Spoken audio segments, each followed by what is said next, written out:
اعوذ باللہ من الشیطان الرجیم۔ بسم اللہ الرحمن الرحیم۔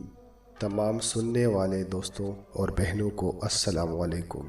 آپ دیکھ رہے ہیں رمیسا اسفند وائس چینل۔ حضرت بایزید بسطامی کا ایک خوبصورت واقعہ۔ حضرت بایزید بسطامی سے ایک بڑھیا نے پوچھا کہ حضرت ایک مسئلہ پوچھنا ہے۔ حضرت بایزید بسطامی نے فرمایا پوچھئے۔ بڑھیا نے پوچھا کیا میرے گدھے کی دم اچھی ہے یا آپ کی داڑھی اچھی ہے؟ حضرت بایزید بسطامی رو پڑے اور کہا بڑھیا تیرے سوال کا جواب فی الحال تو میرے پاس نہیں ہے، یہ تو مرنے کے بعد ہی بتا سکتا ہوں۔ جب حضرت بایزید بسطامی کا 72 سال کی عمر میں انتقال ہو گیا تو بڑھیا نے خواب میں حضرت بایزید بسطامی کو دیکھا تو بڑھیا نے کہا حضرت میرا سوال وہی ہے۔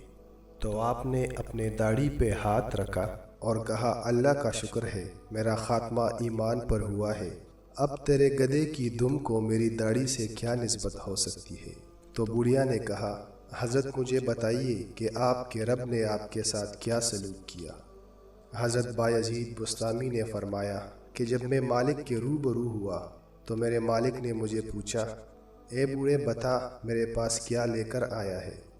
تو میں نے جواب دیا کہ اے میرے مالک، بادشاہوں کی چوکھٹ پر جب فقیر آتے ہیں تو بادشاہ فقیروں سے یہ تو نہیں پوچھتے کہ کیا لے کر آئے ہو، فقیروں کو تو یہی پوچھا جاتا ہے کہ کیا لینے آئے ہو۔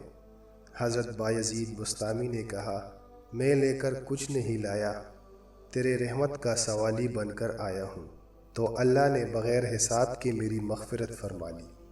اس واقعے سے سبق یہ ملتا ہے کہ جب تک یقین نہ ہو کہ میرا انجام کیا ہے تو ایک سچے مومن کا دل دہلتا رہتا ہے کہ نہ جانے کہیں ایسا کمزور لمحہ آ جائے اور میرا خاتمہ ایمان پر ہو جائے۔ میں لے کر کچھ نہیں لایا، تیرے رحمت کا سوالی بن کر آیا ہوں۔ تو اللہ نے بغیر حساب کے میری مغفرت فرما لی۔ اس واقعے سے سبق یہ ملتا ہے کہ جب تک یقین نہ ہو کہ میرا انجام کیا ہے تو ایک سچے مومن کا دل دہلتا رہتا ہے کہ نہ جانے کہیں ایسا کمزور لمحہ آ جائے اور میرا خاتمہ ایمان پر ہو جائے۔